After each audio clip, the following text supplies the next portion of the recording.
Полицейские составили более 20 протоколов на участников драки в центре Москвы. В массовой драке на стройке в Среднем Тишинском переулке приняли участие около 50 человек.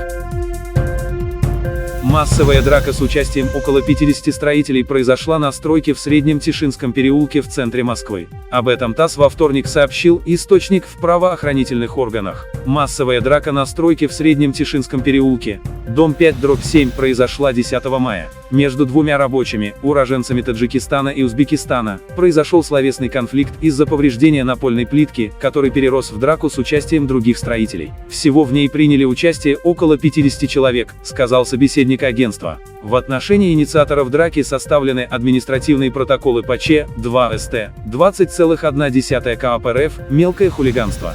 Кроме того, с места происшествия в УМВД России по Пресненскому и Мещанскому районам, а также по району Хамовники доставлено 230 человек, среди них граждане Узбекистана, Таджикистана, Киргизии, Турции, Белоруссии, Украины.